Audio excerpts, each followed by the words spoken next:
Hello! Welcome to Sew Kodiak Lifestyle here on Kodiak Island. And today I'm going to make this really cute little 2-compartment wallet. So if you enjoy my sewing style, please like and subscribe to my channel. It really gives me a lot of encouragement. So I am including a pattern that you can use for this little project. And one big thing with this pattern is you're going to need to decide what kind of an arch you want here. So on the pattern, I left it pretty open for you to make that decision. So please come up with your own curve here. And you can alter the pattern that way. So you can either download this pattern or you can make your own. There are three rectangles that are both 5 inches, 5 inches, 5 inches. It's 3 inches tall and 5 inches on the side. And then you cut a curve to whatever type of curve that you would like to have. So the way this little pattern works is you're going to sew all the way around it, and then you just fold it in. And then you have your 2 compartments, and you flip that down and install some buttons. And I made this 2 of these purses here, little coin purses, out of 1 fat quarter of material. And I did interface the external fabric with Pellon fusible interfacing. It's just the PF44, which is really super light duty interfacing to help keep down the bulk. All right, so I'm going to stop right there. You're going to want to pin this together, leave a place for your turning on the bottom, and then if you would like to include a hanger, you're going to want to make sure that it is on the right hand side. You're going to want to put your hanger in there at about 1 inch from the bottom right angle. So that'd be the bottom right angle here. All right, I'm going to do a little bit of pinning, and I'll see you over at the sewing machine. All right, so my sewing machine, which I just really love, is a Memorycraft 8200. And I've had it for probably about 4 years now, and it is just really an amazing machine. So I'm going to come across here, do a little back stitching.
Right, and then right where my tab is, I call it a tab, but it's a hanger. I'm going to want to make sure that I go back and forth over it a few times.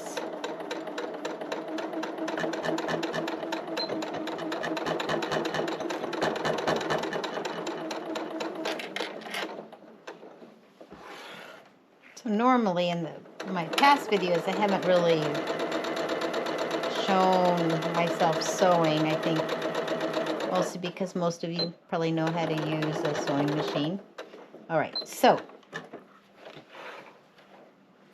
the next step with this pattern is you're going to want to take your scissors and trim your corners here.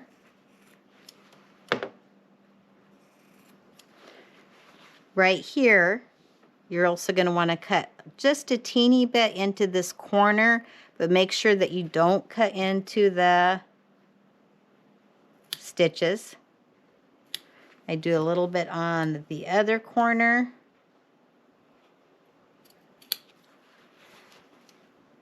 So I round these corners.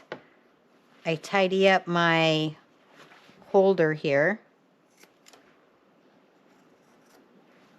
And then I tidy up any little loose threads.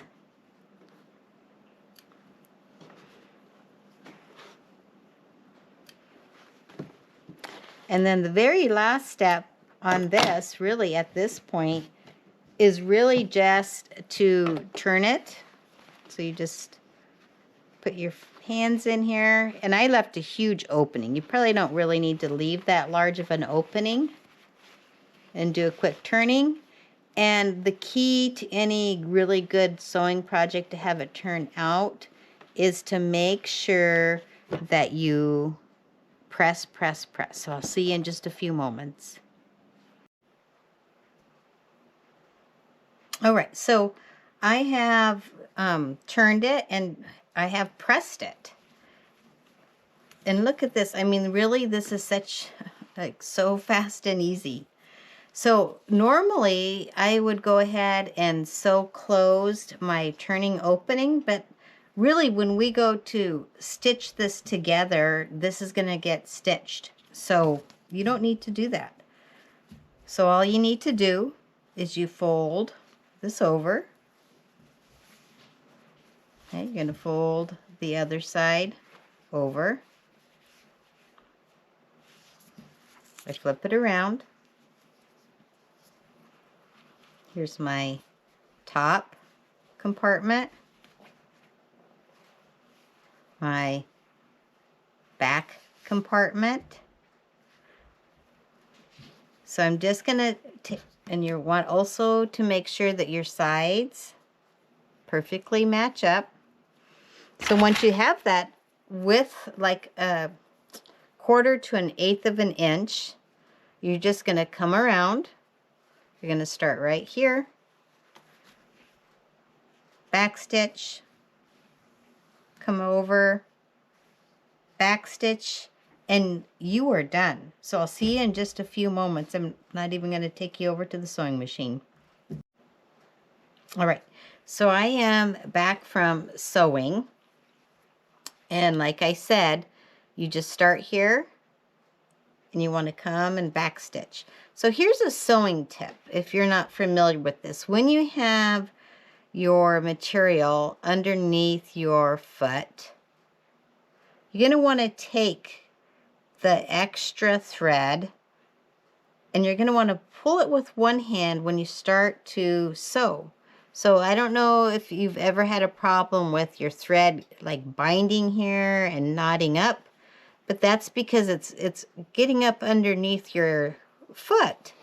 So you need to hold the thread, put your foot down, and then you start sewing and then back stitch, and you will not have any problem there. So I just did like a 1/4 of an inch around. That closed up my turning area, stopped here. Now if you really wanted to, I mean, you could top stitch all the way around this. That's kind of just your personal preference. I'm going to cut these extra little threads off here. I left them on there just to show you that little tiny tip if you did not know that already. And the very last step is to decide what type of closure you want. So I like to use these little plastic cam snaps on mine, and the easiest way right here that I found is to make the marks even. I make sure I have a right angle here. And then I measured, you know, and it also depends on the curve that you went with here. So, you know, that was a part that I said, choose your own curve. But I found that if you go about 1 centimeter up and 2 centimeters over from the edge,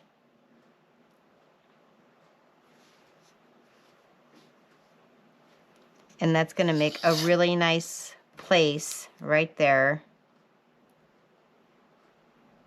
for me to attach my snap. And then you would just want to do the same thing on the other side.